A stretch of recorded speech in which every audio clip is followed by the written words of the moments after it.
Hey guys what's up, कैसे हैं आप सब लोग। गाइस लास्ट वीडियो में हमने देखा था importance and working of salt bridge. इसकी वर्किंग पता लग गई थी, हमें इम्पोर्टेंस पता लग गई थी। Clear guys. So importance and working के बाद आज की वीडियो में हम oxidation potential and reduction potential topic को इस वीडियो में हम करेंगे। Clear guys, most important topic है, बहुत ज़्यादा आपको यहाँ से सीखने को मिलेगा। सो पेन एंड पेपर लेके तैयार हो जाइए। शुरू करते हैं reduction electron potential and oxidation electrode potential. मैं हूं अंशु शर्मा, आपका केमिस्ट्री टीचर, और आप देख रहे हैं आपका अपना channel Brainiac Education Chemistry. So सबसे पहले यहाँ पे है guys solution pressure. Solution pressure क्या होता है? It has the tendency to convert metal into its ion. Solution pressure क्या होता है? सॉल्यूशन का प्रेशर, इसकी टेंडेंसी क्या है कि मेटल को उसकी आयन में ये कन्वर्ट कर देता है। देखा नहीं था आपने डेनियल सेल में जो जिंक वाला लेफ्ट साइड वाला ऑक्सीडेशन वाला हाफ सेल जो थी, ऑक्सीडेशन हाफ सेल जिंक वाली, उसमें जिंक का मेटल आयन में कन्वर्ट हो जा रहा था। तो वो क्यों हो रहा था? क्योंकि सॉल्यूशन का प्रेशर था, वो उसको खींच ले रहा था, है ना। सेकेंड टर्म है, यहाँ भी डिफरेंट मैनर में है। ऑस्मोटिक प्रेशर आप पहले भी पढ़ चुके हैं, ठीक है। लेकिन यहाँ osmotic pressure, it is the tendency to convert ion into metal. ये रिडक्शन हाफ सेल में काम करता है।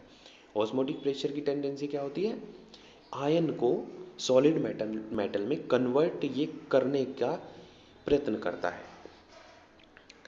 सो all metallic element and hydrogen have a tendency to pass into solution in the form of positive ion, means cation.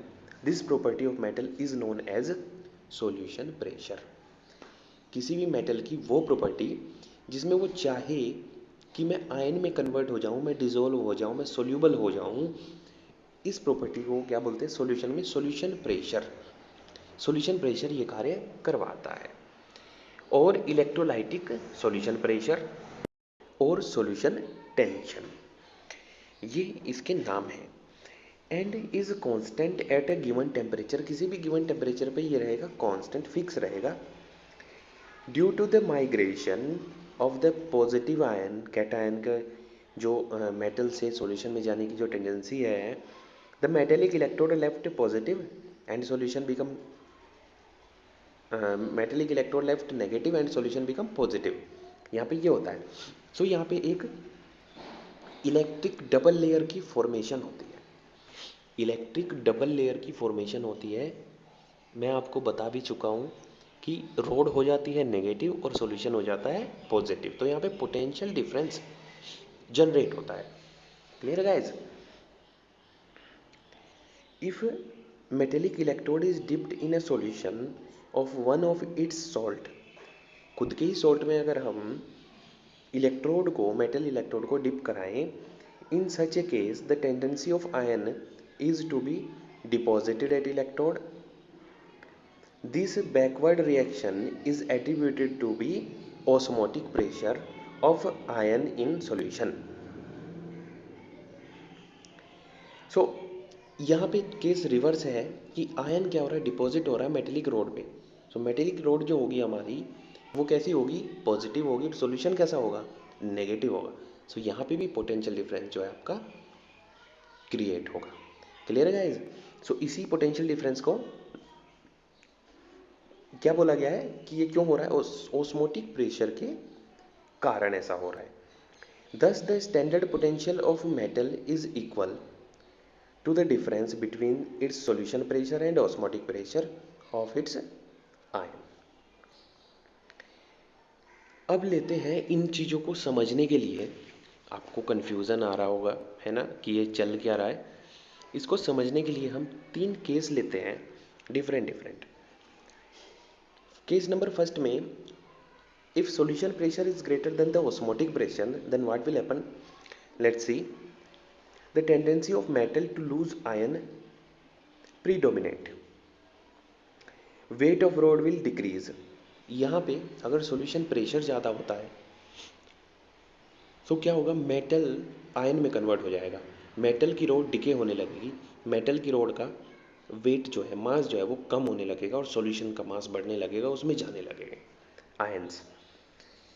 A potential difference is set up due to metal is negative charged and solution is positively charged.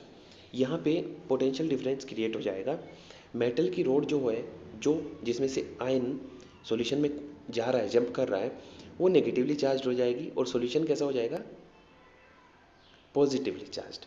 Ion positive, cation जा रहा है तो positive positive positive बढ़ जाएंगे, वहाँ पे increase कर जाएंगे, सो वो सॉल्यूशन कैसा हो जाएगा, पॉजिटिवली चार्ज्ड। ये देखिए फोटो में, है ना, रोड पे नेगेटिव साइन है और सॉल्यूशन कैसा हो गया, पॉजिटिव चार्ज। तो यहाँ पे जो है एक पोटेंशियल डिफरेंस क्रिएट हो गया। The formation of double layer prevent the further expulsion of ion from the metal. एक डबल लेयर, इलेक्ट्रिक चार्ज की एक डबल लेयर का फॉर्मेशन यहाँ पे हो गया। इसका मतलब ये है कि अब इक्विलिब्रियम आ गया। अब वहाँ पे क्या होगा कि वो आयन को सॉल्यूशन में जाने से रोक देंगे। अब आयन का फ्लो सॉल्यूशन में नहीं होगा, वेट ऑफ रोड डिक्रीज नहीं होगा। Thus, there is a equilibrium is established with a definite potential difference. Definite potential difference के साथ में एक वहाँ पे equilibrium आ जाएगा। This potential difference is called electrode potential और oxidation potential. ऑक्सीडेशन इसलिए क्योंकि ऑक्सीडेशन हो रहा है। Oxidation is loss of electron. Hair oil में से ऑयल आपको याद रखना है, OIL। Oxidation is loss of electron, oil, है ना, ये आपको याद रखना है। सो ऑक्सीडेशन यहाँ पे हो रहा है, इसीलिए इसको बोला गया ऑक्सीडेशन इलेक्ट्रोड पोटेंशियल। अब बात करते हैं केस नंबर सेकंड की। When the solution pressure is less than the osmotic pressure, तब क्या होगा, आयन जो है उनकी टेंडेंसी बढ़ जाएगी सॉल्यूशन को छोड़ के मेटल पे डिपॉजिट हो जाने की। वो क्या करेंगे, सॉल्यूशन में से इलेक्ट्रॉन रोड से लेके और सॉल्यूशन में से रोड पे जाके डिपॉजिट हो जाएंगे। सो यहाँ पे उल्टा केस होगा, एक तो रिडक्शन हो रहा है, दूसरा मेटल का जो मास है वो इंक्रीज कर रहा है। सो पोटेंशियल डिफरेंस यहाँ पे कैसे जनरेट होगा, रोड हो जाएगी पॉजिटिव और सॉल्यूशन हो जाएगा नेगेटिव, तो यहाँ पे भी पोटेंशियल डिफरेंस क्रिएट होगा। सेम जहाँ पे पोटेंशियल डिफरेंस क्रिएट होगा, एक समय के बाद डबल लेयर की फॉर्मेशन होने के बाद में क्या हो जाएगा, ये जो है सिस्टम, आयन का डिपॉजिट हो जाना स्टॉप हो जाएगा। और इसी पोटेंशियल डिफरेंस को हम क्या बोलेंगे, इलेक्ट्रोड पोटेंशियल और रिडक्शन इलेक्ट्रोड पोटेंशियल, ERP। ये हो गए आपके oxidation electrode potential and reduction electrode potential, two cases. Third case is when the solution pressure is equal to the osmotic pressure. यहाँ पे कुछ नहीं होने वाला। इस केस में ये न्यूट्रल पोजीशन है, इक्विलिब्रियम वाली पोजीशन है, so no relative charge developed and hence no potential difference exist. Such system is called null electrode. ठीक है, इसको हम बोलेंगे नल इलेक्ट्रोड। कोई इस पे जो पोटेंशियल डिफरेंस है वो जनरेट नहीं होने वाला, कोई पोटेंशियल डिफरेंस जनरेट नहीं होने वाला है, यहाँ पे जीरो रहने वाला है। सो गाइज, ये थे पोटेंशियल डिफरेंस। और अब चलते हैं हम कैलकुलेशन की ओर, जिसको हम बोलें सेल का पोटेंशियल कैसे हम कैलकुलेट करेंगे। जो टोटल सेल, उसमें ऑक्सीडेशन पोटेंशियल भी होता है, उसमें रिडक्शन पोटेंशियल भी होता है, उसको कैलकुलेट करने के लिए हम क्या करेंगे, E cell, E cell total cell का पोटेंशियल, जहाँ पे डेनियल सेल में हमने वोल्ट मीटर लगाया था, ई सेल हम वहाँ पे कैलकुलेट करते हैं। दोनों सेल का कंबाइंड पोटेंशियल जो रिजल्टेंट हमें मिलता है उसको हम बोलते हैं E cell, is equal to oxidation electrode potential plus reduction electrode potential, दोनों के पोटेंशियल को ऐड कर देंगे। सो फाइनल EMF हमें वहाँ पे मिल जाएगा। सो ऑक्सीडेशन पोटेंशियल एनोड पे होगा और रिडक्शन पोटेंशियल कैथोड का होगा, ये आप याद रखेंगे। फॉर एनी सेल, किसी भी सेल के लिए, किसी भी सेल के लिए जो ऑक्सीडेशन पोटेंशियल होगा वो उसी का माइनस, उसको हम लिख सकते हैं माइनस उसके रिडक्शन पोटेंशियल के बराबर होगा। सपोज करो एनोड का जो भी ऑक्सीडेशन पोटेंशियल दिया है कि हमें दे दिया 0 पॉइंट, माइनस में सॉरी प्लस में कुछ भी दे दिया, प्लस में 0.76 इलेक्ट्रॉन वोल्ट दे दिया या 1.1 इलेक्ट्रॉन वोल्ट दे दिया, कितना भी दे दिया, सो वही हम उसको क्या कर सकते हैं कि हमें पूछा जाए कि इसका रिडक्शन पोटेंशियल कितना होगा, उसी वैल्यू को नेगेटिव करके बोल दो कि हाँ इतना इसका रिडक्शन पोटेंशियल होगा, दोनों वैल्यू सेम होती है। रिडक्शन पोटेंशियल ये हम क्यों बता रहे हैं आपको, क्योंकि गाइस रिडक्शन पोटेंशियल ही कैलकुलेट किए गए थे, ऑक्सीडेशन पोटेंशियल की कैलकुलेशन नहीं हुई थी। जितने भी पोटेंशियल कैलकुलेट किए गए थे वो रिडक्शन पोटेंशियल ही कैलकुलेट किए गए थे। क्लियर गाइस, कैसे किए गए थे वो भी मैं आपको बताने वाला हूँ नेक्स्ट वीडियोज़ में। सो अभी तक लिए आप जाने कि ऑक्सीडेशन पोटेंशियल और रिडक्शन पोटेंशियल दोनों क्या होते हैं, उनके साइन में डिफरेंस होता है, वैल्यू उनकी सेम रहती है। So oxidation potential of anode is equal to minus reduction potential of anode, anode का ही, कैथोड का नहीं है ना। ये कैथोड का oxidation potential is equal to minus cathode का रिडक्शन पोटेंशियल, ये दोनों बराबर होते हैं। सो हम इक्वेशन नंबर फर्स्ट में क्या लिख सकते हैं, E cell is equal to reduction potential of cathode, ये पॉजिटिव है तो हमने इसको पहले लिख लिया, और oxidation of potential of anode की जगह हमने क्या लिख दिया उसका minus reduction potential of anode. तो मैंने यहाँ पे मेंशन किया हुआ है E cell is equal to E R P cathode minus E R P anode. Clear guys, या ऐसे भी कर सकते हैं E cell is equal to left side में कौन रहता है, एनोड रहता है, और राइट साइड में कैथोड, तो E right minus E left.